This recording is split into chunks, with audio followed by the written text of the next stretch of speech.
यस्तो प्रकारको संविधानको गम्भीर उल्लङ्घन हुँदाखेरि पनि चाहिँ यो सरकारले संविधानको कुनै पनि धारा दफा फलो नगरेको, संविधानको ठाडो उल्लङ्घन गरिरहेको अवस्था भए हुनाले उहाँको चाहिँ उद्देश्य के छ त भन्दा जसरी भए पनि संसद फेरि भङ्ग गर्ने। त्यसमा यहाँ घटनाक्रमले के देखायो त भन्दाखेरि अहिले सबै कुराहरू सरकार मार्फत जुन ढङ्गले चाहिँ अगाडि बढिरहेको छ, यी सबै घटनाक्रमलाई श्रृङ्खलाबद्ध ढङ्गले जोड्दै जाने हो भने प्रधानमन्त्रीजीको सोच र चिन्तन चाहिँ राष्ट्रघातको पनि पराकाष्ठमा हुनुहुँदो रहेछ भन्ने कुरा देखाउँछ। अब डिसिसन गर्ने अथोरिटी नेपालीमा नरहने, सरकार टिकाइदिन्छौ भनेपछि जे पनि तौलसराउन गर्ने प्रकारको लम्पसारवादको समस्या हो कि त्यो चाहिँ। यही लम्पसारवादको उपज हो चाहिँ, हैन? नेपाल नरेशको प्रचार गर्ने प्रश्न किन नहोस्, हैन? यहाँ सामन्ती गोयल चाहिँ मध्यरातमा आएर चाहिँ 1 to 1 भेटघाट गरेर चाहिँ तपाईँको स्टेटको एउटा प्रतिनिधि चाहिँ 1 to 1 भेट्ने कुरा चाहिँ के व्यक्तिगत लेनदेनको मामला हो र? एकाधिकार दलाल पुँजीविधि वर्गहरूदेखि लिएर चाहिँ देशी विदेशी प्रतिगामी शक्तिहरू एकातर्फ, नेपाली जनता अर्कोतर्फ, यो दुईटा बीचको कन्ट्राडिक्सन हो। यो कन्ट्राडिक्सनमा त अर्को पक्षले त खेलिरहन्छ त, यो त शाश्वत कुरा हो नि, उसले त खेलिरहन्छ यो कुरा त। देशको स्वाधीनताको रक्षाको निम्ति जो तयारी हुन्छ उसँग हामी मोर्चाबन्दी गर्न तयारी छौँ।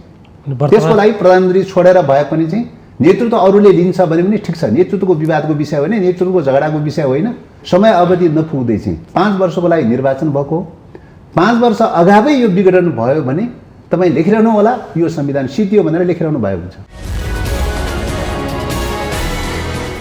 नमस्कार दर्शकबिन, स्वागत छ कार्यक्रम आजको सन्दर्भमा। म प्रताप दुलाल। दर्शकबिन, यति बेला नयाँ सरकार गठनको चर्चा सेलाएको हो कि भन्ने भान परिरहेको छ। विशेष गरी नेपाली कांग्रेसमा देखिएको दुई धार, जनता समाजवादी पार्टीमा देखिएको दुई धार लगायतका विषयले नयाँ सरकार गठनको प्रक्रिया अलि लम्बिरहेको छ। यस्तै गरी गत फागुन 23 देखि बसिरहेको, नियमित रूपमा बसिरहेको संसद बैठक बिना कामको चलिरहेको छ। केही समय शून्य समय र विशेष समय चल्छ र कुनै वास्तविक बिजनेस पाउन सकिरहेको छैन। र नेकपा माओवादी केन्द्र यति बेला आन्तरिक राजनीतिलाई कसरी अगाडि बढाइरहेको छ, यी विषयमा आज हामी कुराकानी गर्छौँ। र यी विषयमा कुराकानी गर्नका लागि हाम्रो स्टुडियोमा हुनुहुन्छ नेकपा माओवादी केन्द्रका प्रमुख सचेतक देव गुरुङ। आउनुहोस्, उहाँलाई स्वागत गरौँ। यहाँलाई स्वागत छ कार्यक्रममा। धन्यवाद। यति बेला नेकपा माओवादी केन्द्रको आन्तरिक राजनीति कसरी अगाडि बढिरहेको छ? आन्तरिक राजनीति त अब मुलुकै राष्ट्रिय राजनीतिकै प्रतिबिम्बन आन्तरिक रूपमा पनि स्वतः हुने भइहाल्यो। त्यही अनुसार चाहिँ आन्तरिक व्यवस्थापन गर्ने आन्तरिक प्रक्रियाहरू पनि चलिरहेकै हुन्छ। वैचारिक राजनीतिक विषयहरूमा पनि छलफल चलिरहेकै हुन्छ। सङ्गठन विषयहरूमा पनि त्यही अनुसारको व्यवस्थापन गर्ने, पुनर्स्थापित भएको अवस्थामा सङ्गठनलाई त्यही रूपले व्यवस्थित गर्ने, सुदृढ गर्ने, विस्तार गर्ने प्रक्रिया चलिरहेकै हुन्छ। नर्मली रूपले पार्टीहरूको जीवन जस्तो हुन्छ त्यही ढङ्गले नै चलिरहेको अवस्था छ। यहाँको दल अब कुनै बेला नेकपा एमालेसँग एकीकरण भई नेकपा बनेको थियो, त्यसपछि फेरि पूर्व अवस्थामा आइसकेको स्थिति छ। यति बेला विगतमा यहाँहरूको पार्टी सङ्गठनको केही कामहरू बाँकी पनि थियो। अब फेरि पुनर्गठन गर्दै त्यो सशक्तिकरण, कार्यकर्तासम्म, जिल्ला वडा तहसम्म पार्टीलाई अलिकति चलायमान बनाउनु पर्ने दायित्व माओवादी केन्द्रसँग पनि होला। ती काम चाहिँ कसरी अगाडि बढिरहेका छन्? अब निश्चय पनि पार्टी एकता गर्ने भनेर चाहिँ पुराना पार्टीका संरचनाहरूलाई विघटन गरेर गत 75 साल जेठ 3 गतेदेखि चाहिँ नयाँ पार्टी एकीकरणको प्रक्रियाबाट अगाडि बढेको हो। अब 3 वर्ष बित्यो र एकीकरणको प्रक्रिया पनि पुरा भएको थिएन। केही संरचनाहरू एकीकृत भए र केही संरचनाहरू बाँकी थिए र त्यति रहेकै अवस्थामा चाहिँ सर्वोच्च अदालतको पछिल्लो फैसलाबाट, फाल्गुन 23 गतेको फैसलाबाट पार्टी विभाजित गरिदिएको छ। पार्टी विभाजन गरेर पूर्व अवस्थामा पुर्याइदिएको छ। त्यसकारणले पूर्व अवस्थामै पुनर्स्थापना गरिदिएको हुनाले नाम पनि पूर्व अवस्थाकै पुनर्स्थापना, विधान पनि पूर्व अवस्थाकै पुनर्स्थापना, संरचनाहरू पनि पूर्व अवस्थाकै पुनर्स्थापना गरिदिएको हुनाले त्यही पूर्व अवस्थालाई नै त्यसैलाई अझ व्यवस्थित गर्ने, त्यसैमा चाहिँ आवश्यक परिमार्जन गर्दै लैजाने प्रक्रियामै छ र चाहिँ अब विधान पनि पूर्व अवस्थामै पुर्याइदिएको हुनाले त्यसैलाई चाहिँ समृद्धिकरण गर्ने प्रक्रियामा छ। सङ्गठन र संरचनाहरू पनि पूर्व अवस्थामै पुर्याइदिएको हुनाले त्यसैलाई नै समृद्धिकरण गर्दै लैजाने त्यसैलाई नै आवश्यकताअनुसार पुनर्संरचना गर्दै लैजाने प्रक्रियामै रहेको चाहिँ छ। जस्तो यहाँको पार्टीका केही नेताहरू केन्द्रदेखि वडा तहसम्मका केही नेताहरू नेकपा एमालेमा पनि जानुभएको छ। ती रिक्त स्थानहरू पदपूर्ति गर्ने या त्यो क्षेत्रका कामहरू अगाडि बढाउने कामलाई चाहिँ यहाँले प्राथमिकतामा राख्नु भएको छ कि छैन त? अब यसमा चाहिँ मतलब यो उहाँहरूको पोजिसन भनेको दल त्यागको पोजिसन हो। निर्वाचन यो राजनीतिक दल सम्बन्धी ऐन 2073 अनुसार चाहिँ दल त्याग गरेको अवस्थामा के हुन्छ भन्ने व्यवस्था छ र त्यही प्रावधान अनुसार चाहिँ दल त्याग गरेको अवस्था हो। त्यसकारणले दल त्याग गरिसकेको अवस्थामा रिक्त स्थानहरूमा समयक्रममा त्यो पनि पूर्ति हुँदै जान्छ चाहिँ। ती कामहरू अलि समय लाग्छ। नियमित प्रक्रिया अनुसार नै त्यो पूर्ति हुँदै जान्छ। अहिले दल त्याग गरेकाहरूको सन्दर्भमा रिक्त स्थान गर्ने प्रक्रिया चाहिँ चलिरहेको चाहिँ छ। त्यसकारणले कतिपय रिक्त स्थान भइसकेका छ, कतिपय केही बाँकी छ र त्यो चाहिँ स्वाभाविक ढङ्गले रिक्त स्थान भइसकेपछि ती रिक्त स्थानहरूमा पदपूर्ति गर्ने प्रक्रिया पनि चलिरहन्छ। यति बेला नेकपा माओवादी केन्द्रको प्राथमिकता नयाँ सरकार गठन हो कि पार्टी सशक्तिकरण हो त? अब यतिखेरको चाहिँ प्राथमिकता भनेको अब पार्टी निर्माणको प्रक्रिया त बेसिक कुरा हो। त्यो जहिलेसुकै पनि गरिरहनु पर्ने नियमित कार्यक्रम अन्तर्गतको विषय हो। त्यसकारणले गर्दाखेरि त्यो नियमित कार्यक्रम अन्तर्गतकै विषय हो। जहिलेसुकै पनि पार्टी विस्तार गर्ने, पार्टी सङ्गठन गर्ने, पार्टी गठन गर्ने कामले प्राथमिकता त जहिलेसुकै पनि पाइरहन्छ। कुन टाइममा पाउने, कुन टाइममा नपाउने भन्ने चाहिँ त्यस्तो चाहिँ हुँदैन चाहिँ। यो त नर्मल प्रक्रिया हो, नियमित प्रक्रिया हो। अब सरकारको प्रश्न भनेको केसँग जोडिएको छ त भन्दाखेरि चाहिँ अहिले संविधानको रक्षा हुने कि नहुने भन्ने प्रश्न छ। यो संसदको रक्षा हुने कि नहुने भन्ने प्रश्न छ। खास गरिकन पुस 5 गतेसम्म त हामीले यही सरकारलाई समर्थन गर्दै आइरहेको अवस्था हो। तर अब घटनाक्रमले के देखायो त भन्दाखेरि पुस 5 गते संसद भङ्ग गरिसकेपछि अब लोकतन्त्रमाथि एक प्रकारको कु भयो भन्ने चाहिँ हो र संसद भङ्ग हुने बित्तिकै के हुन्छ भन्दाखेरि संविधानका अधिकांश धारा दफाहरू निष्क्रिय हुन्छ। संविधानका अधिकांश धारा दफाहरू निष्क्रिय हुन्छ र अध्यादेशको भरमा चाहिँ राष्ट्रपतिको अध्यादेशको भरमा चल्ने सिस्टममा जान्छ। त्यो भनेको प्रकारान्तर रूपले सङ्घीय लोकतान्त्रिक गणतन्त्र समाप्त हुनु हो। त्यसैले सङ्घीय लोकतान्त्रिक गणतन्त्रमाथि नै एउटा खड्को पैदा भएको अवस्था हो हैन। र अब 10 वर्षको जनयुद्ध, संयुक्त जनआन्दोलन लगायतका थुप्रै प्रकारका आन्दोलनहरूको परिणामस्वरूप चाहिँ गणतन्त्र प्राप्त भएको, सङ्घीयता, धर्मनिरपेक्ष, समानुपाती, समावेशी लगायतका सामाजिक न्याय लगायतका मौलिक हक र अधिकारहरू लगायतका विषयहरूको बारेमा चाहिँ प्राप्त भएको हो। अब सरकारको चाहिँ मतलब यो संविधानलाई जसरी भए पनि सेबोटेज गराउने, यसलाई जसरी भए पनि विस्थापित गर्ने प्रकारको सोच र चिन्तनले चाहिँ संसद भङ्ग गर्नेमा पुग्यो र त्यसले गर्दाखेरि चाहिँ यो संसदमाथि, यो संविधानमाथि खड्को परिरह्यो। त्यसले हाम्रो उद्देश्य के हो त भन्दाखेरि अहिले चाहिँ तपाईँको संसद बचाउन जरुरी छ, संविधान बचाउन जरुरी छ। अहिले प्राप्त गरेका लोकतान्त्रिक अधिकारहरूको रक्षा गर्न जरुरी छ, गणतन्त्रको रक्षा गर्न जरुरी छ।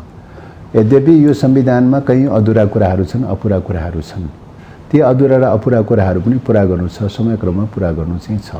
तर अहिले त प्राप्त गरेकै अधिकार पनि घुम्ने प्रकारको स्थिति पैदा भएको हुनाले यसको रक्षा के गर्दा हुन्छ भन्ने क्रममा चाहिँ हामी यसको रक्षा अभियानमा लागिरहेका चाहिँ छौँ।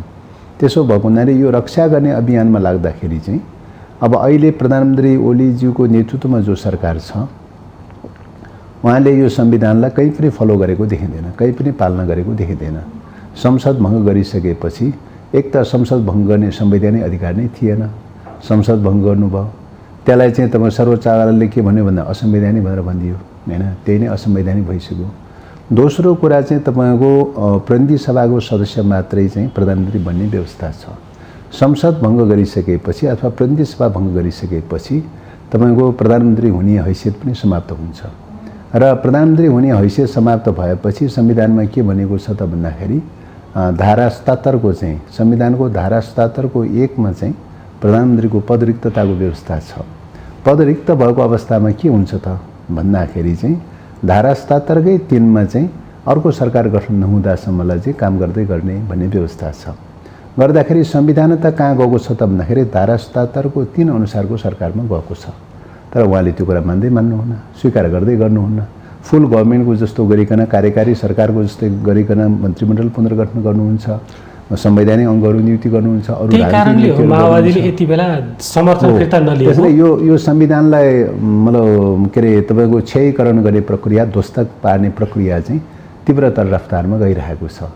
त्यसकारणले गर्दाखेरि यो अब तीव्रतर रफ्तारमा जाँदा जाँदा कतिसम्म पुग्यो भन्दाखेरि चाहिँ सर्वोच्च अदालतले चाहिँ तपाईँको चाहिँ के अरे अब पुस के अरे फाल्गुन 11 गते चाहिँ संसदको पुनर्स्थापना गरिदियो। पुनर्स्थापना गरिसकेपछि त आफूले गरेको काम स्वतः असंवैधानिक भइसकेपछि त स्वतः चाहिँ तपाईँको मैले रिजाइन गरिसकेका छु, म काम चलाउन परिणत भइसकेका छ, अरू विकल्पको खोजी होस् भनेर प्रक्रिया अगाडि बढाउनु पर्थ्यो। त्यो पनि गर्नु भएन। अब फाल्गुन 23 गते चाहिँ तपाईँको सर्वोच्च अदालतले नेकपालाई चाहिँ विभाजन गरिदियो।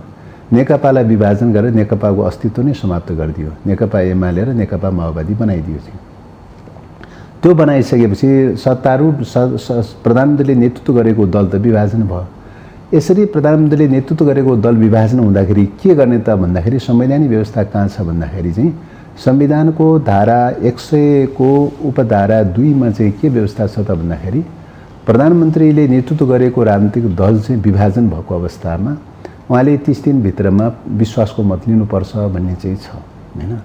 अब त्यो विश्वासको मत लिनुभयो भने, विश्वासको मत प्राप्त भयो भने उहाँले चाहिँ प्रधानमन्त्रीमण्डलको एउटा कार्यकारी अथोरिटी प्राप्त हुन सक्ने कुरा भयो।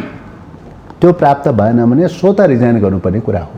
यो त दल विभाजन नभएको होला नि त। दल विभाजन सम्बन्धी चाहिँ जुन प्रकारको चाहिँ तपाईँको दल विभाजन गरेको छ सर्वोच्च अदालतले, त्यही कुरा चाहिँ मान्नु भएन उहाँले चाहिँ। दल विभाजन होइन होला नि त, सर्वोच्च अदालतको निर्णय त पूर्ववत अवस्थामा फर्काइदिएको होला नि। होइन, त्यो दल विभाजन किन नहुने, किन त भन्दाखेरि दल विभाजन किन हो त भन्दाखेरि चाहिँ सर्वोच्च अदालतको चाहिँ तपाईँको के अरे फाल्गुन 11 गतेको फैसलामा के बनेको छ त भन्दाखेरि यो सरकार गठन हुँदाखेरिको बखत चाहिँ तपाईँको धारा 76 अनुसार 76(2) अनुसारको सरकार भएको थियो। 76(2) अनुसारको सरकार भनेको गठबन्धनको सरकार हो। गठबन्धनको सरकारको प्रक्रियाबाट सुरु भएको भए तापनि पछिल्लो समयमा संसद भङ्ग गर्ने बेलामा कहाँ पुग्यो त भन्दाखेरि त्यो बेलामा पार्टी एकता भइसकेको थियो। एकता भइसकेर 76(1) मा परिणत भइसकेको थियो भनेको छ। 76(1) मा परिणत भइसक्यो भनेको एकदलीय सरकार हो। सर्वोच्च अदालतको संवैधानिक इजलासले 76(1) को चाहिँ सरकार भनेर भन्छ। 76(1) को सरकार भनेको दल एकीकरण भइसकेको भनेर भन्छ, दल एकता भइसकेको भनेर भन्छ, एउटै दल बनिसकेको भनेर भन्छ। अनि एउटै दल बनिसकेको चाहिँ तपाईँको दललाई विभाजन गरेपछि त्यो दल विभाजन नभई के हुन सक्छ? पूर्ववत अवस्थामा फर्काएको भनिएको छ नि। पूर्ववत अवस्थामा फर्काउने पनि दलको अस्तित्वलाई समाप्त गरेर पूर्व अवस्थामा फर्काए त पूर्व अवस्थामा त्यतिकै फर्कन्छ। नेकपालाई सिध्याएर न पूर्व अवस्थामा फर्किएको छ। सर्वोच्चले त नेकपालाई नसिध्याइकन पूर्व अवस्थामा नै मान्यता दिएन नि। त्यही त नेकपा चाहिँ जो गठन भएको थियो, नेकपाको एकता त मान्यता त तपाईँको सर्वोच्च अदालतको फुल बेन्चले अथवा संवैधानिक इजलासको के अरे फाल्गुन 11 गतेको फैसलाले बोलिसक्यो हैन। एउटा दल बनिसक्यो भनेर बोलिसक्यो। एउटा दल बनिसकेको चाहिँ अवस्थामा बोलेकै कारणले गर्दाखेरि 76(1) अनुसारको सरकार भनेर भन्यो। 76(1) अनुसारको सरकार भनेको के हो त? एउटै दलको सरकार हो। एउटै दलको सरकारलाई कुनै पनि कारणले विभाजन गरिदिए खण्डमा त त्यो विभाजन नभइकन के हुन सक्छ? त्यस कारणले गर्दाखेरि चाहिँ अब त्यो चाहिँ के हो त भन्दाखेरि दल विभाजन भएको अवस्था हो। दल विभाजन गरेकै कारणले गर्दाखेरि सदनमा तपाईँको दुईटा दलको रूपमा जन्मियो। अघिल्लो दल विभाजन नगरिकन त्यो दुईटा दल त जन्मिँदैन नि हैन। त्यस कारणले गर्दाखेरि नेकपाको नामबाट दर्ता भएको दल त विभाजन गरिदियो चाहिँ। विभाजन गरिदिएपछि नेकपा त रहँदैन त चाहिँ हैन। यदि दल विभाजन भएको होइन भने त नेकपा त रहनु पर्यो त, कहाँ गयो त नेकपा हैन।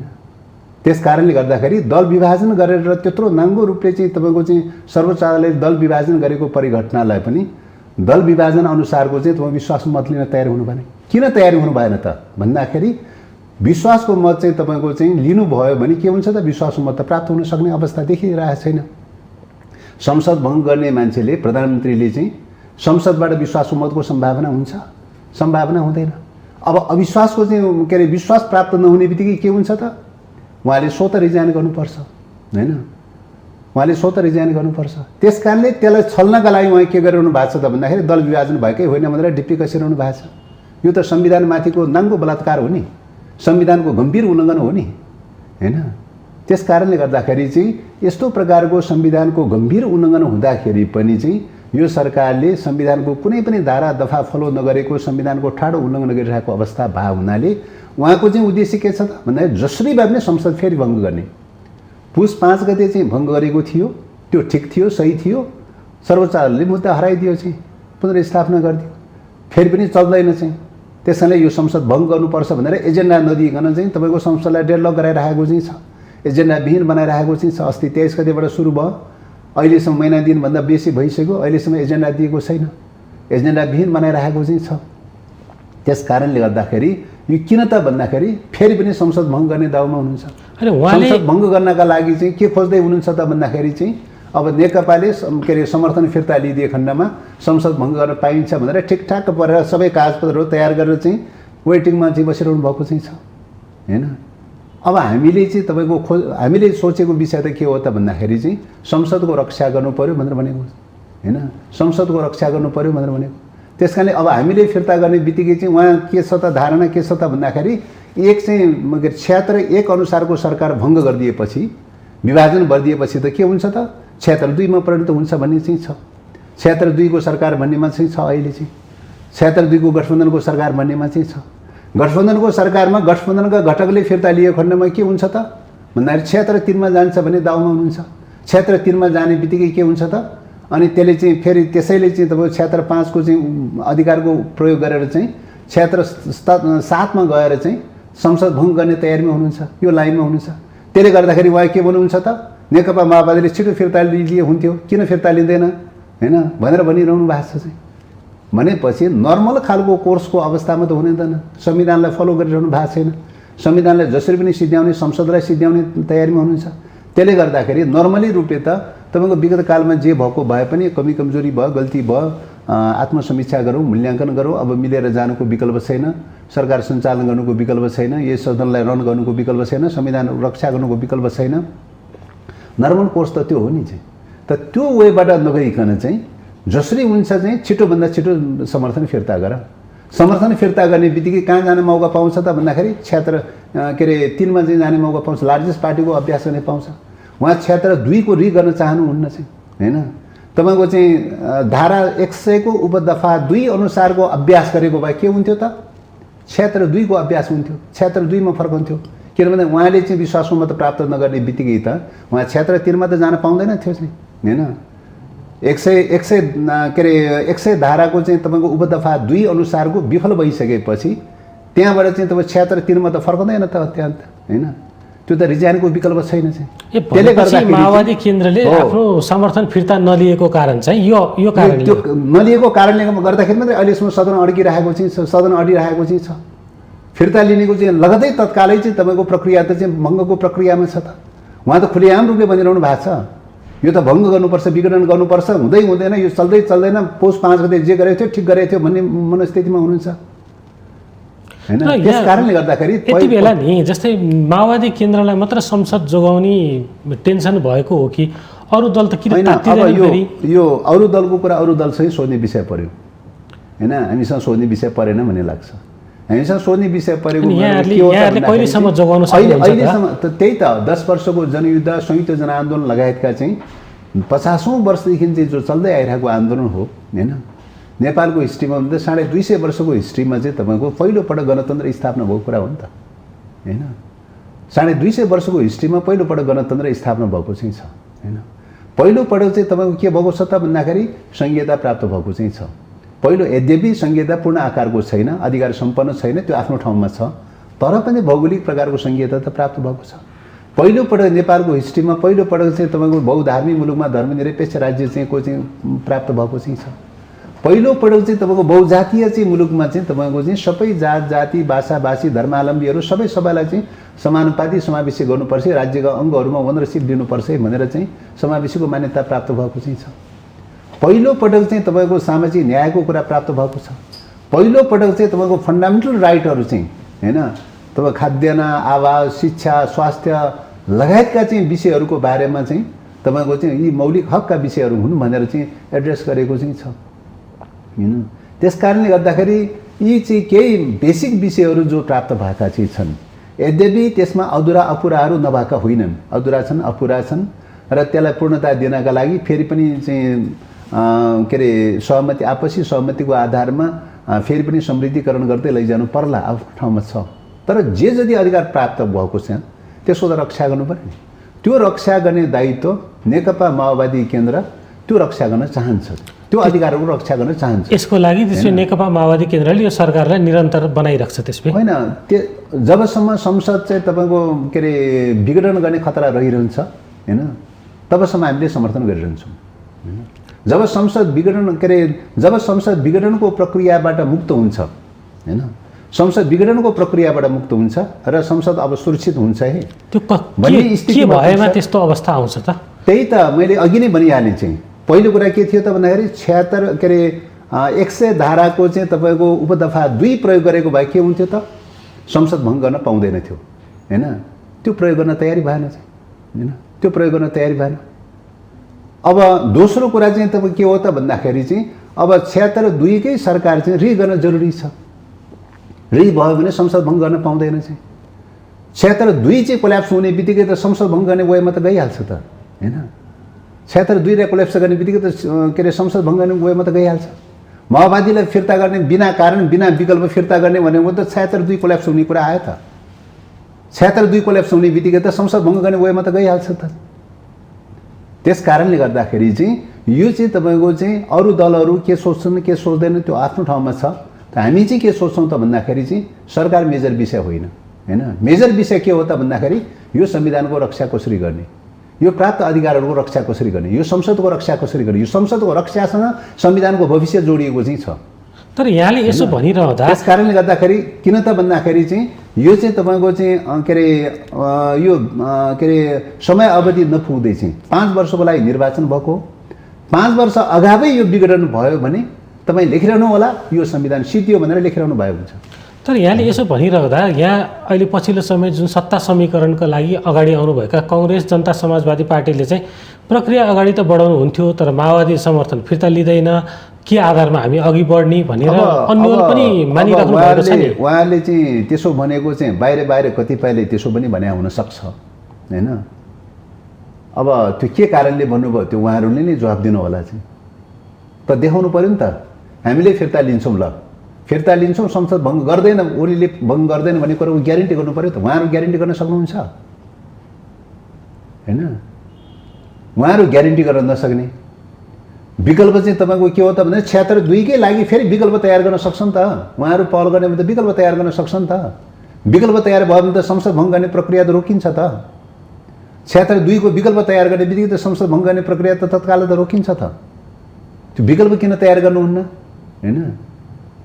विकल्प तयार नगर्ने अनि अरूले समर्थन गरिरह्यो भनेर भन्न मिल्छ हैन। त्यस कारणले गर्दाखेरि उहाँहरूले भन्नका लागि चाहिँ अब के भन्नुभएको छ, कसो भन्नुभएको छ मैले त त्यो कुरा सुनेको छैन हैन। तर चाहिँ यो संविधानप्रति यो संसदप्रति थोरै मात्रै पनि आस्था र विश्वास भएकाहरूले चाहिँ त्यतिकै अनाहकमा यो संसद विघटन गर्न चाहँदैन हैन। त्यसो भएको हुनाले संसदको भविष्यसँग जोडिएको प्रश्न हो यो। सरकार गठन र विघटनको प्रश्न, सरकारलाई समर्थन गर्ने र नगर्ने भन्ने प्रश्न संसदको भविष्यसँग जोडिएको छ। जसले यो संसद सिद्ध्याउन चाहन्छ उसले के गर्न खोजिरहेको छ त भन्दाखेरि बताबुङ पार्दै लैजान खोजिरहेको चाहिँ छ। छिटोभन्दा छिटो चाहिँ तपाईँको 76(7) मा पुगेर संसद भङ्ग गर्न पाए हुन्थ्यो भन्ने दाउमा चाहिँ छ हैन। 76(2) चाहिँ दोहोऱ्याउन नदिने लाइनमा चाहिँ छ। 76(2) को गठबन्धनको सरकार दोहोऱ्याउन नदिने लाइनमा चाहिँ छ। त्यो दोहोऱ्याउन नदिनलाई के गर्नुपर्छ, कहाँबाट सेकाएर हाल्नुपर्छ हैन, कहाँबाट अब्स्टेकल खडा गर्नुपर्छ, त्यो सबै अखण्ड अप्नाइरहेको चाहिँ छ। तर अहिले पछिल्लो समय जुन फागुन 23 पछि बसेको संसद बैठक आजसम्म, जुन आज यहाँ पनि त्यही बैठकबाट आउनुभयो, आजसम्मको स्थिति हेर्दा संसदसँग बिजनेस छैन, काम गर्न सकेको छैन, अगाडि बढ्न सकेको छैन, महत्त्वपूर्ण कामहरू जुन रोकिएका थिए भनेपछि यो संसदलाई अब बचाएर राखेर के अर्थ रहन्छ त? फेरि यसको दोष त संसद त होइन नि त, यसको जवाबदेही त सरकार पो हो त। सरकारलाई बिजनेस दिने कि नदिने क्वेसन त त्यहाँ पो हो त। सरकारले यो संसदलाई प्रभावकारी ढङ्गले अगाडि बढाउन तयारी हुने कि या सिद्ध्याउन खोज्ने क्वेसन त त्यो भयो हो त नहुने अवस्था देखियो नि। क्या भयो हो त चाहिँ संसदलाई सोध्ने विषय त होइन नि। संसद आफैले बिजनेस क्रिएट गर्ने त होइन हैन। यो अहिलेको चाहिँ सिस्टम अनुसार त बिजनेस दिनुपर्ने दायित्व जिम्मेवारी सबै ढङ्गले संवैधानिक रूपमा त सरकारको दायित्व जिम्मेवारी हो चाहिँ। सरकार दिन चाहिरहेको छैन त होइन त सरकार दिन चाहिरहेको छैन हो। त्यसैले किन चाहँदैन चाहिँ त्यो सरकारको विकल्प खोज्नुपर्ने हो कि होइन चाहिँ। संसदलाई इफेक्टिभ बनाउनलाई सरकारको विकल्प खोज्नुपर्ने हो कि होइन चाहिँ हैन। त्यस कारणले गर्दाखेरि जताबाट हेर्दाखेरि पनि के जोडिएको छ त भन्दाखेरि चाहिँ सरकारसँग जोडिएको चाहिँ छ। यो संविधान रन हुन्छ कि हुँदैन, यो संसद रन हुन्छ कि हुँदैन भन्ने प्रश्नको चाहिँ त्यसको भविष्य चाहिँ तपाईँको सरकारसँग जोडिएको छ। त्यसो भएको हुनाले मैले अघि नै निवेदन गरेँ कि सरकारको चाहिँ अहिलेको चेतना र यो संविधान ससाथै जान सक्दैन। संविधान रोज्नुहुन्छ कि प्रधानमन्त्री केपी शर्मा ओली रोज्नुहुन्छ? कुन रोज्ने भन्ने कुराको चाहिँ स्थिति पैदा भइसक्यो। प्रधानमन्त्री रोज्नु भयो भने संविधान भयो, सिद्धियो, संसद पनि सिद्धियो, संविधान पनि सिद्धियो। यो लेखेर राखे हुन्छ हैन। संविधान रोज्ने हो, संविधानको रक्षा गर्ने हो, संसदको रक्षा गर्ने हो भने प्रधानमन्त्रीको विकल्प खोज्नुपर्छ। यो ससाथै जानै सक्दैन, सम्भवै छैन। किन त भन्दाखेरि तपाईँको सुरुदेखिको आउटलुकहरू, चिन्तनहरू, सोचहरू, प्रक्रियाहरू वेदकालदेखि नै सबै घटना श्रृङ्खलाहरूले हेर्दाखेरि चाहिँ उहाँको सोच चाहिँ यो संविधानको विपक्षमा हुनुहुन्छ। संविधानको विपक्षमा रहेको मान्छे चाहिँ तपाईँको चाहिँ संविधानको रक्षा गर्ने, रक्षाको जिम्मेवारी लिएर चाहिँ नेतृत्वमा चाहिँ पुग्नु भएको अवस्था छ। विडम्बनाको विषय त्यही भएको चाहिँ छ, कन्ट्रोभर्सियल त्यही भएको चाहिँ हो। हस्, हाम्रो संवाद निरन्तर राखौँला। दर्शकबिन, यति बेला कार्यक्रममा पालो भएको छ विश्रामको। विश्रामपछि हामी आउने नै छौँ, हामीसँगै रहनुहोला। दर्शकबिन, पुनः स्वागत छ कार्यक्रममा। यति बेला हामी नेकपा माओवादी केन्द्रको आन्तरिक राजनीति, संसदले बिजनेस नपाएको विषय र सरकार गठनका प्रक्रिया लगायतका यावत विषयमा कुराकानी गर्दैछौँ र यी विषयमा कुराकानी गर्नका लागि यति बेला हामीसँग हुनुहुन्छ नेकपा माओवादी केन्द्रका प्रमुख सचेतक, संसदीय दलका प्रमुख सचेतक देव गुरुङ। जस्तै यहाँले वर्तमान प्रधानमन्त्रीको विकल्प प्रधानमन्त्री र संविधान सँगसँगै जान सक्दैन भन्नुभयो, तर अब यो खालको गतिरोध, यहाँहरू सरकारको समर्थन फिर्ता नलिने, नयाँ सरकार बन्न सक्ने अवस्था पनि पातलिँदै जाने, सम्भावना पनि पातलिँदै जाने र सरकारको निरन्तरताले त समस्याको समाधान त दिँदैन होला नि। यति बेला के हुनसक्छ त समस्याको समाधान? अब त्यही हो, मतलब तपाईँको या त प्रधानमन्त्रीले चाहिँ आफ्नो चेतनामा, आफ्नो सोचमा पुस 5 गतेको चेतनाबाट उहाँ ब्याक हुनुपर्छ हैन। संसद भङ्ग गर्ने, संविधान सिद्ध्याउने चेतनाबाट उहाँ ब्याक हुनुपर्छ। गल्ती भयो भनेर आत्मसमीक्षा गर्नुपर्छ। यो संविधानको रक्षा र संसदको रक्षा गर्न उहाँ तयार हुनुपर्छ। त्यस्तो सम्भावना देख्नुहुन्छ यहाँले? अब त्यो अहिलेसम्मको घटना प्रक्रियामा त्यो सम्भावना देखिरहेको छैन। त्यो सम्भावना नदेखिरहेको हुनाले विकल्प खोज्नुपर्ने अवस्था पैदा भएको हो हैन। विकल्प यो संविधानको रक्षार्थ, संसदको रक्षार्थ अरू विकल्पको तयारी हुन्छ त, विकल्प खोज्ने कुरामा हो। त्यसैले विकल्पको लागि अन्तर्कुन्दर बहसहरू, छलफलहरू पनि चलिरहेको चाहिँ छ हैन, चलिरहेको छ। मलाई लाग्छ, आशा छ ढिलो चाँडो विकल्प चाहिँ सायद तयार हुन सक्छ भन्ने लाग्छ। जुन विकल्पकै कुरा गरौँ न, विकल्प यहाँहरू यति बेला जनता समाजवादी पार्टी र नेपाली काङ्ग्रेससँग मिलेर नयाँ सरकार बनाउनको लागि यहाँहरू संवादमा हुनुहुन्छ र एक हदसम्म यहाँहरू त तयार नै हुन्छ यो अवस्थाको लागि। तर जनता समाजवादी पार्टीको आन्तरिक विवादको कारणले यो सम्भावना अलिकति पातलिएको देखिएको छ। भनेपछि यो गतिरोध लम्बाइ नै राख्ने हो त यहाँले भनेको जस्तो विकल्प नभएसम्म? यो यस्तो अब जनता समाजवादी भित्रको विवादको बारेमा हामीलाई सबै अधोपान त थाहा छैन, जानकारी छैन। अब अस्तिको बैठकमा चाहिँ यो प्रस्ताव, काङ्ग्रेसले राखेको प्रस्ताव भर्खरै प्राप्त भएको छ औपचारिक रूपमा। अब अनौपचारिक रूपमा त सुनेकै हो, तर औपचारिक रूपमा भर्खरै प्राप्त भएको छ र त्यसको आधारमा हामी चाहिँ बसेर औपचारिक रूपले नै निर्णय गर्छौँ भनेर भन्नुभएको छ। यो प्रस्ताव बेठिक छ, यो प्रस्ताव गलत छ, यो प्रस्तावको समर्थन गर्न सकिँदैन भनेर चाहिँ मतलब बाटो समाप्त त गर्नुभएको छैन उहाँले हैन, च्याप्टर क्लोज त गर्नुभएको छैन हैन। पहिलोपटक प्रस्ताव आएको छ, फर्मली रूपले प्रस्ताव आएको छ, काङ्ग्रेसले राखेको छ। यो विषयमा हामी छलफल गर्छौँ, अलिकति टाइम चाहियो भनेर भन्नुभएको छ। टाइम दिने अवधिलाई चाहिँ च्याप्टर नै क्लोज भइसक्यो, समाप्त भइसक्यो, अब विकल्प सरकार सम्भव छैन भनेर भन्न त मिल्दैन चाहिँ।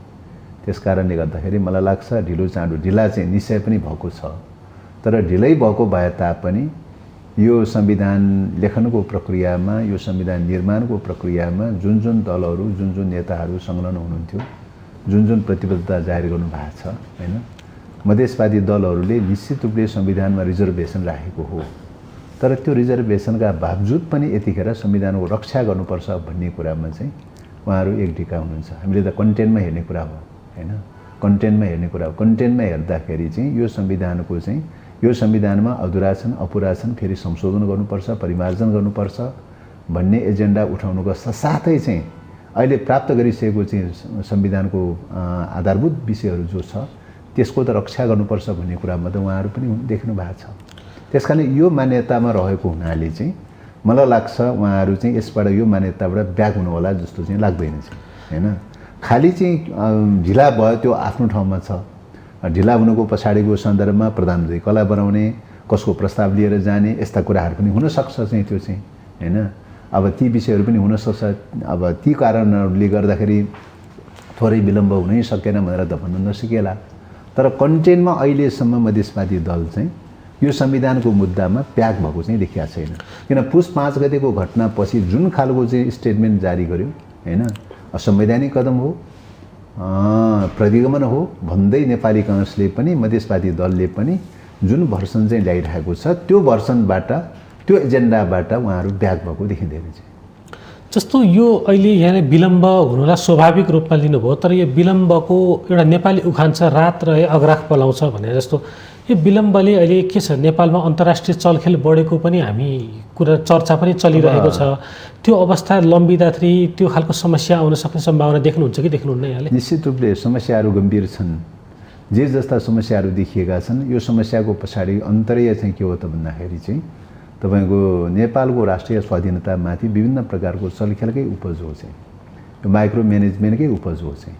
संविधान निर्माण गर्ने बेलादेखि नै यो कन्ट्राडिक्सनहरू पैदा भएकै विषय हो, देखिएकै विषय हो हैन। यही कन्ट्राडिक्सनहरू बढ्दै बढ्दै बढ्दै जाने क्रममा विभिन्न क्रममा घटनाक्रममा उतार चढावहरू हुँदै आउने क्रममा पछिल्लो समयमा बालुवाटारमा प्रधानमन्त्री निवासमा मध्यरातमा चाहिँ भारतीय मतलब गुप्तचर संस्थाका प्रमुख जो आएर चाहिँ भेटघाट गरे हैन, 1-to-1 भेटघाट गरे 3 घण्टासम्म मध्यरातमा सामन्त कुमार गोयल। त्यसपछि नै घटनाक्रमका श्रृङ्खलाहरू चाहिँ मतलब यो संविधानलाई शीघ्रतर रूपमा सिद्ध्याउने प्रक्रियाको सुरुवात भएको देखिन्छ। अब कति कुरा भए, त्यहाँ कुरा भयो भएन त्यो हामीलाई थाहा छैन, प्रधानमन्त्रीज्यूले सार्वजनिक गर्नु भएको छैन चाहिँ। तर अर्को पक्षले चाहिँ तपाईँको इन्फर्मली रूपले विभिन्न ढङ्गले चाहिँ मिडियाहरूमा आएअनुसार चाहिँ के छ त भन्दाखेरि त्यहाँ चाहिँ केही बुँदा चाहिँ तपाईँको सहमति भएको छ भन्ने कुराहरू आइरहेको छ। कति हो सत्य हो त्यो थाहा छैन हैन। जस्तो संसद भङ्ग गर्दैछ भन्ने कुरा त्यही बेलाबाट प्रचारमा आइरहेको थियो। संसद भङ्ग गर्ने कुरामा प्रधानमन्त्रीले एग्री गर्नु भएको छ भन्ने कुरा आइरहेको थियो। घटनाक्रमले पछाडि संसद भङ्ग गर्नुभयो, कतै त्यसमा तारतम्य कति जोडिया छ छैन थाहा छैन हामीलाई। हुन त प्रधानमन्त्रीज्यूले त्यति बेला त्यस्तै गरिकन नेकपा चाहिँ विभाजन गर्दैछ, जसरी भए पनि विभाजन गर्दैछ। नेकपा विभाजन गर्ने कुरामा प्रधानमन्त्री एग्री हुनु भएको छ भन्ने कुरा पनि प्रचारमा आएको थियो। घटनाक्रमले ठ्याक्कै नेकपा विभाजन भयो, त्यसको कति रिलेसन छ छैन थाहा छैन हामीलाई चाहिँ हैन। एवं प्रकारले चाहिँ तपाईँको चाहिँ यो चाहिँ तपाईँको डेडलक गराउँदै लगेर यो संविधानै समाप्त गर्ने हैन, सूची नक्सा हटाउने चाहिँ, सूची नक्सा प्रचार नगर्ने हटाउने भन्ने चाहिँ प्रचारमा आयो त्यो बेलामा।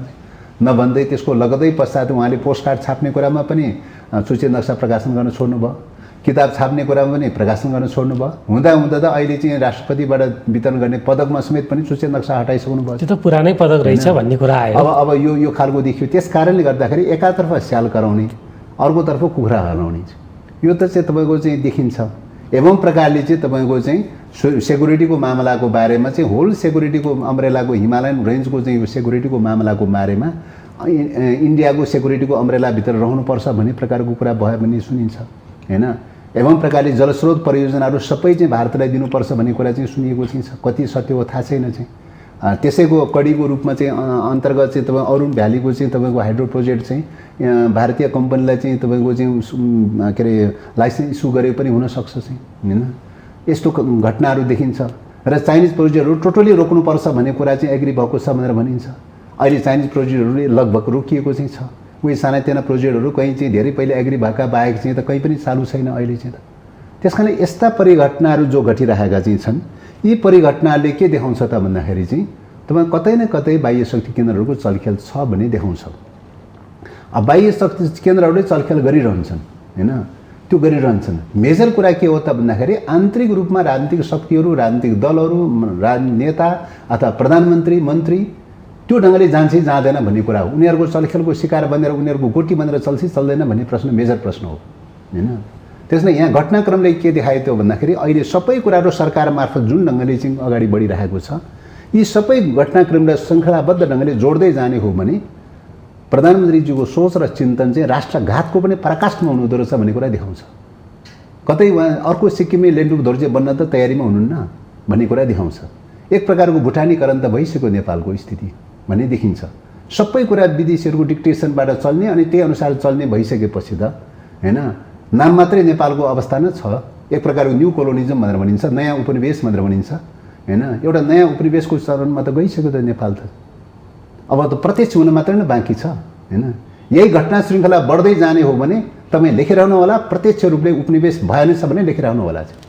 जस्तो यहाँले त्यो अघिको प्रसङ्गमा यहाँले हुन त यहाँको सूचना स्रोत अलिक बलियो पनि होला। प्रधानमन्त्रीजीले भारतीय गुप्तचर निकायका प्रमुखसँग भेट चाहिँ भारतीय प्रधानमन्त्रीजीको सँगको उहाँको विशेष दूतको रूपमा आउनुभएको थियो। नक्सा विवादपछि हाम्रो संवादहीनता थिएन, संवादहीनता तोड्नलाई हामी गफ गरेका थियौँ भन्नुभएको थियो र घटनाक्रमले त्यता पनि देखाएको छ। त्यो एउटा बहसको विषय होला। र अहिले पछिल्लो समय जस्तो भारतमा नेपालका पूर्व राजा ज्ञानेन्द्र हरिद्वारका आचार्य महामण्डलेश्वरको निमन्त्रणामा जाँदाखेरि जुन खालका गतिविधिहरू भइरहेका छन्, उहाँलाई नेपाल नरेशको सम्मान दिएको छ त्यहाँनिर। ती घटनाक्रम अहिले यो नेपालको तरल राजनीतिको उपज हो कि होइन त? त्यो अवस्था देखिन्छ कि देखिँदैन? यहाँले के विश्लेषण गर्नुहुन्छ यो अवस्थालाई? अब त्यही त मैले अघि नै भनिहालेँ नि चाहिँ, अब यो जुन खालका घटनाक्रमहरू चित्रहरू देखिरहेको छ, यो सबै माइक्रो म्यानेजमेन्टको उपज हो। नेपालको राजनीतिमा इन्टरनल कोर्समा चाहिँ बाह्य शक्ति केन्द्रहरूको चलखेलको उपज हो चाहिँ हैन। र त्यसको लागि त्यसलाई प्रतिवाद गर्नका लागि तयार हुनुपर्नेमा नेपालका राजनेताहरू, राजनीतिक व्यक्तित्वहरू त्यसलाई प्रतिवाद गर्नलाई तयार हुनुपर्नेमा हैन। होला विदेशीहरूले कुनै राम्रो सुझाव पनि देला, नराम्रो सुझाव पनि देला, जेसुकै दिएको रहेछ भने पनि राम्रो दिएछ, राम्रो कानले सुन्ने हो, अङ्गीकार गर्ने हो। बेठिक सूचना दिए, बेठिक खालको सल्लाह दिए, इन्कार गर्ने हो चाहिँ। त्यो त डिसिसन अथोरिटी त नेपालीमा रहनुपर्छ नि। अब डिसिसन गर्ने अथोरिटी नेपालीमा नरहने, सरकार टिकाइदिन्छु भनेपछि जे पनि तौमसराउन गर्ने प्रकारको लम्पसारवादको समस्या हो कि त्यो चाहिँ। यही लम्पसारवादको उपज हो चाहिँ हैन। नेपाल नरेशको प्रचार गर्ने प्रश्न किन नहोस् हैन। यहाँ सामन्ती गोयल चाहिँ मध्यरातमा आएर चाहिँ 1 to 1 भेटघाट गरेर चाहिँ तपाईँको स्टेटको एउटा प्रतिनिधि चाहिँ 1 to 1 भेट्ने कुरा चाहिँ के व्यक्तिगत लेनदेनको मामला हो र? स्टेटको मामला हो नि, स्वाधीनताको मामला हो नि। स्वाधीनताको मामलाको बारेमा सार्वजनिक गर्नुपर्छै पर्दैन हैन। भन्ने कुरा सार्वजनिक गर्नुपर्छै पर्दैन चाहिँ हैन। अहिलेसम्म सार्वजनिक भएको छैन चाहिँ हैन। घटनाक्रमले चाहिँ तपाईँको जे बाहिर चाहिँ घटनाक्रममा देखिरहेको छ, त्यही बेलामा त्यही दिन राति सेटिङ भएको थियो भन्ने कुरा व्यापक प्रचार छ, हल्ला छ। मैले अघि नै भने नि, त्यही दिन मध्यरातमा सेटिङ भएको थियो भने हल्ला छ। संसद भङ्ग गर्दैछ, त्यही बेलाबाट हल्ला आएको हो। नेकपा फुटाउँदैछ, त्यही बेलाबाट हल्ला आएको हो। सूच्य नक्सा हटाउँदैछ, त्यही बेलाबाट हल्ला आएको हो चाहिँ हैन। र चाइनिज प्रोजेक्टहरू सबै रोक्दैछ, त्यही बेलाबाट हल्ला आएको हो। नेपालका हाइड्रो प्रोजेक्टहरू, जलस्रोत परियोजनाहरू सबै चाहिँ भारतीय कम्पनीले दिँदैछ, त्यही बेलाबाट हल्ला आएको हो। एकातर्फ त्यो हल्ला आउने, अर्कोतर्फ त्यही श्रृङ्खलाका घटनाक्रमहरू घट्दै जाने। त्यसले मैले अघि भने एकातर्फ स्याल कराउने, अर्कोतर्फ कुखुरा हलाउने। यसको बीचको अन्तर सम्बन्ध कति छ त्यो थाहा छैन, तर घटनाक्रमले त त्यो त देखियो त चाहिँ। यहाँहरूले रोक्न सक्नु त्यस कारणले गर्दाखेरि प्रवृत्तिको हिसाबले, चिन्तन र प्रवृत्तिको हिसाबले वर्तमान प्रधानमन्त्रीको चिन्तन र सोच भनेको लम्पसारवाद नै हो, राष्ट्रघाती खालको चिन्तन प्रवृत्ति हो हैन। चिन्तन प्रवृत्तिमा कुनै डाउट छैन चाहिँ। उहाँ सेकेन्ड लेन्डुप दोर्जे, नेपालको सेकेन्ड लेन्डुप दोर्जे बन्दै हुनुहुन्छ। यही प्रक्रिया अगाडि बढ्यो भने नेपालको राष्ट्रिय अस्मिता समाप्त हुन्छ। त्यो लेखेर राख्नु होला। अब यी प्रवृत्तिलाई रोक्नलाई यहाँले सरकार, नयाँ सरकार बनाउने भनेर लाग्नुभयो, तर अरू दलहरू किन तयार भइरहेका छैनन्? मुद्दामा हो, राष्ट्रियताको मुद्दामा राष्ट्र जोगाउनलाई कति तयार हुन्छन् हुँदैनन्, क्वेसन त त्यहाँ हो नि। राष्ट्रमाथि संविधानको प्रश्न मात्रै होइन, संसदको प्रश्न मात्रै होइन, राष्ट्रिय अस्मिताको प्रश्न उठिसक्यो।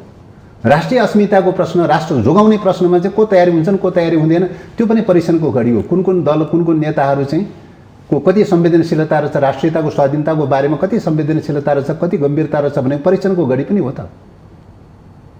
तपाईँको अहिलेको सिस्टम सिद्धिने बित्तिकै के हुन्छ त?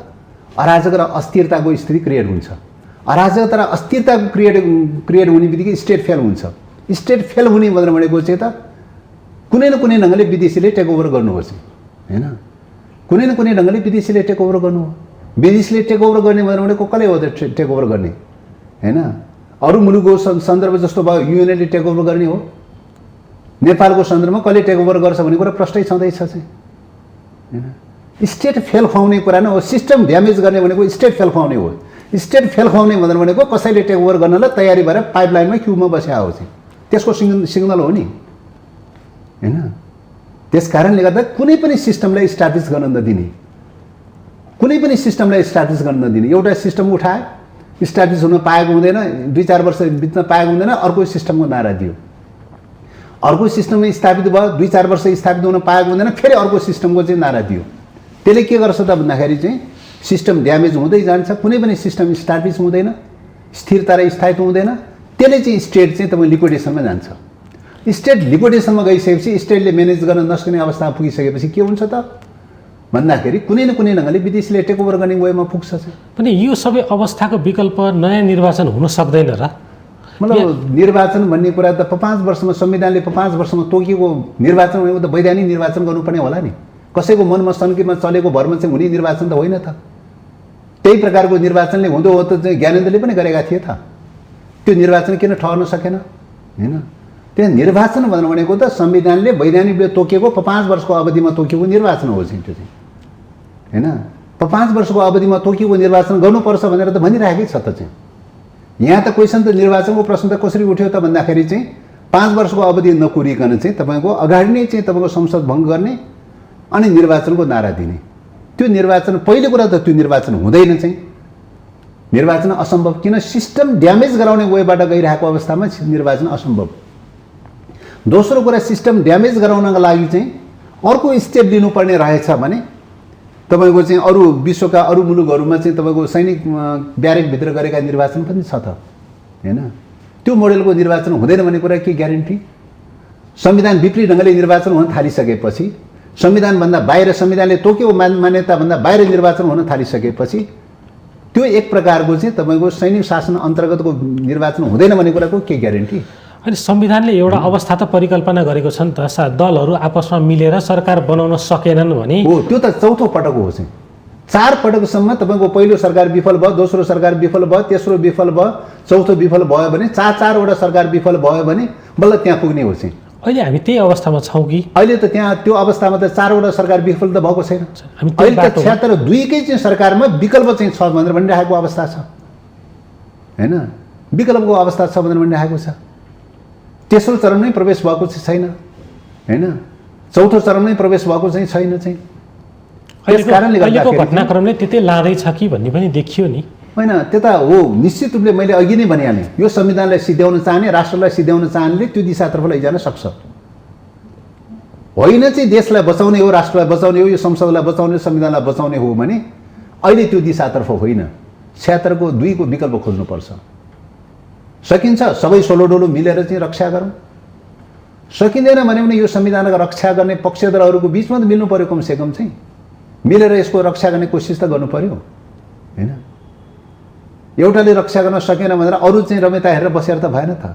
सबैले पहल गर्नु पर्यो, प्रयास गर्नु पर्यो नि। कसैलाई नचाहिएको हो कि यो आवश्यकता महसुस नभएको हो कि? त्यही त मैले अघिदेखि नै निवेदन गरिरहेको विषय के हो भन्दा राष्ट्रियताप्रतिको दृष्टिकोण के हो भन्ने कुरामा अन्तर्निहित छ। यो सिस्टमलाई सिध्याउने कुरामा पनि राष्ट्रियताप्रतिको दृष्टिकोणमा अन्तर्निहित छ, होइन? यो संसदलाई सिध्याउने कुरा पनि राष्ट्रियताप्रतिको दृष्टिकोणमा अन्तर्निहित छ। विकल्प सरकार बन्छ बन्दैन भन्ने कुरा पनि राष्ट्रिय स्वाधीनताप्रतिको दृष्टिकोणमा अन्तर्निहित छ। सबैको चाहिँ चुरो कुरा त त्यही हो नि, राष्ट्रियताप्रतिको दृष्टिकोण के हो भन्ने प्रश्नै हो नि। किन त भन्दाखेरि अर्ध सामर्थ्य अर्ध औपनिवेशिक मुलुकहरूको सन्दर्भमा सामन्तवाद एक हदसम्म विस्थापित भएको अवस्थामा त चाहिँ अर्ध उपनिवेशको प्रब्लम हो नेपालको सन्दर्भमा। अर्ध उपनिवेशको प्रब्लम भनेको एक प्रकारको स्वाधीनताको प्रब्लम हो, स्वाधीनताको प्रश्न हो चाहिँ, होइन? एकाधिकार दलाल पुँजीविधि वर्गहरूदेखि लिएर चाहिँ देशी विदेशी प्रतिगामी शक्तिहरू एकातर्फ, नेपाली जनता अर्कोतर्फ, यो दुईटा बिचको कन्ट्राडिक्सन हो। यो कन्ट्राडिक्सनमा त अर्को पक्षले त खेलिरहन्छ त। यो त शाश्वत कुरा हो नि, उसले त खेलिरहन्छ यो कुरा त। त्यसलाई कसरी चाहिँ हामीले त्यसबाट छलेर देशलाई कसरी बचाउने भन्ने कुरा त यहाँको नेताले सोच्नुपर्ने, यहाँको पार्टीले सोच्नुपर्ने, यहाँको सरकारले सोच्नुपर्ने, यहाँको राज्यका अङ्गहरूले सोच्नुपर्ने कुरा हो हैन। सिस्टमलाई नर्मल कोर्समा लयो, सिस्टमलाई रन गर्दै गयो, तपाईँको देशको रक्षा हुँदै जान्छ। सिस्टमलाई बताबुङ पार्दै गयो, ध्वस्त पार्दै गयो चाहिँ तपाईँको बताबुङ पार्दै गयो, अनि राष्ट्रिय अस्मिता त समाप्त हुँदै जान्छ। त्यसको डाइलेक्ट्रिक रिलेसन त त्यही छ नि। त्यस कारण यो सबै डेभलप हुनुको पछाडिको मेजर कारण के हो त भने राष्ट्रियताप्रतिको दृष्टिकोण के हो भन्ने क्वेसन हो चाहिँ।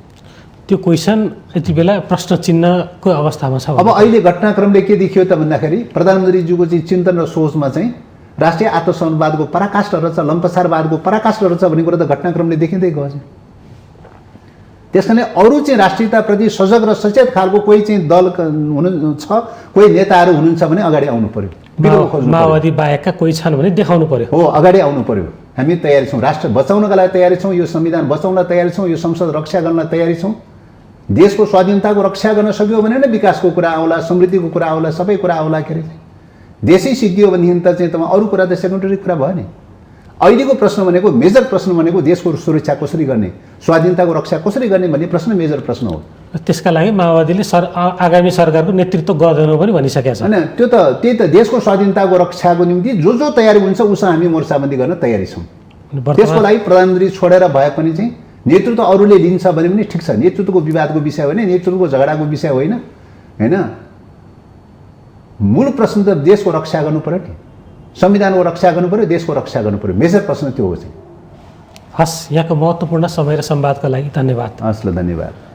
दर्शकबिन, आजको श्रृङ्खलामा हामीले नेकपा माओवादी केन्द्रको आन्तरिक राजनीति, वर्तमान सरकारको विकल्प खोज्ने प्रक्रिया कहाँसम्म पुग्दैछ र नेपालमा भइरहेका अन्तर्राष्ट्रिय चलखेल लगायत यावत विषयमा कुराकानी गऱ्यौँ। र यी विषयमा कुराकानी गर्नका लागि हामीसँग हुनुहुन्थ्यो नेकपा माओवादी केन्द्र संसदीय दलका प्रमुख सचेतक देव गुरुङ। आजको श्रृङ्खलामा यति नै। सत्य, तथ्य र निष्पक्ष समाचारको लागि हेर्दै रहनुहोला माउन्टेन टेलिभिजन। नमस्कार।